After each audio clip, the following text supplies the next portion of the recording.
Bonjour et bienvenue sur le podcast Ma Pause QVT. Je suis Élise Renaud, coach chez Easyl Consulting et chaque semaine, je vais vous partager des outils et des réflexions pour améliorer votre qualité de vie au travail. Installez-vous confortablement, c'est le moment de votre pause QVT. Dans cet épisode 4, nous entrons dans le vif du sujet. Qu'est-ce que la QVT ? À l'occasion de la semaine de la QVT, je souhaitais vous donner une définition de la qualité de vie au travail et ramollir certaines croyances que nous pouvons avoir à ce sujet. Pour définir le concept de qualité de vie au travail, je me suis appuyée sur une définition des éditions Tissot, des ressources très utilisées dans le monde RH. Je cite : « La qualité de vie au travail peut être définie comme un sentiment de bien-être au travail, perçu collectivement et individuellement.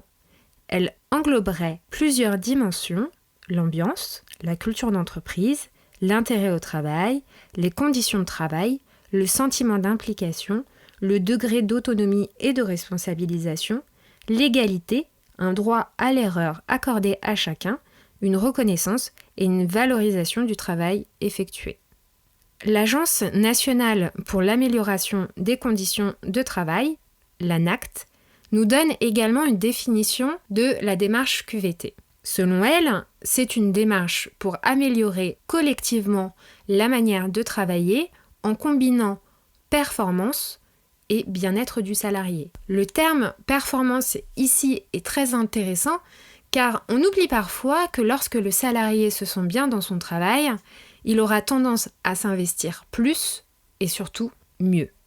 Ici, vous pouvez donc constater un réel lien entre performance, motivation et qualité de vie au travail. J'irai encore plus loin. Aujourd'hui, ce qui coûte le plus cher à une entreprise, c'est l'absentéisme et ensuite le turnover. Bien sûr, il n'est pas question de faire travailler vos salariés coûte que coûte, même s'ils sont malades. Il y a tout de même un lien entre bien-être du salarié et diminution des absences. Par exemple, les phlémyngites aiguës du lundi et du vendredi deviennent assez rares lorsque le salarié aime son travail et l'environnement dans lequel il se trouve.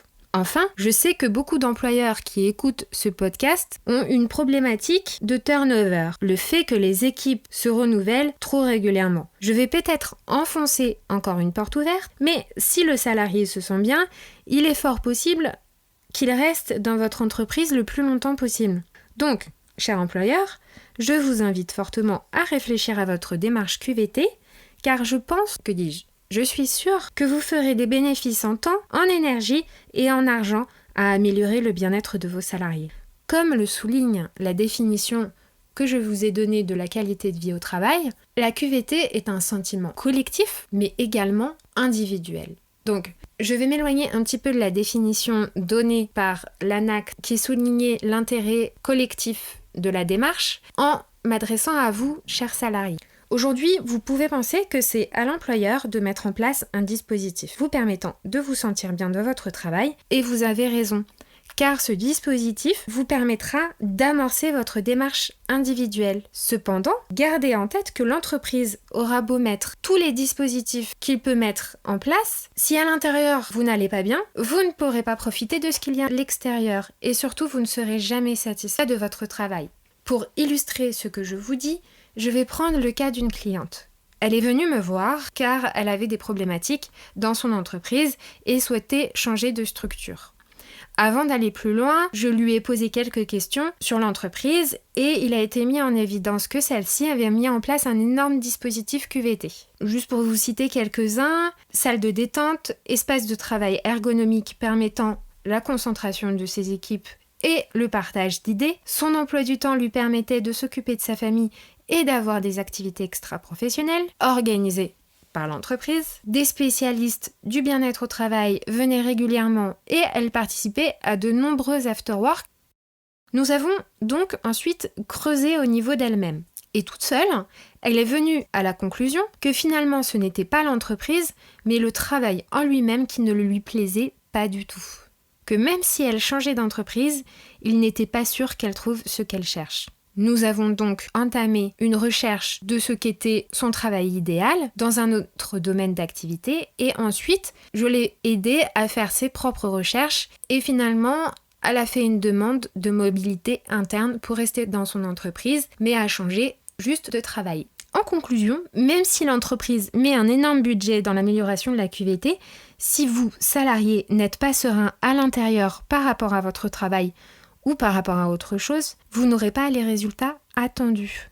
Donc, je vous invite fortement à déterminer vos critères de ce qu'est un travail et une entreprise dans lesquelles vous vous sentirez bien. Et ensuite, de voir si vos critères correspondent à ce que vous faites aujourd'hui.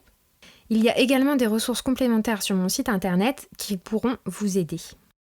J'espère que cet épisode vous a plu. Si c'est le cas, n'hésitez pas à en parler autour de vous. Pour ne plus rien rater des prochains épisodes, je vous invite à vous abonner à ce podcast et à la lettre d'information d'Easy Consulting qui sort toutes les semaines. Je vous retrouve la semaine prochaine pour un nouvel épisode de ma pause QVT qui portera sur la démarche QVT individuelle et collective.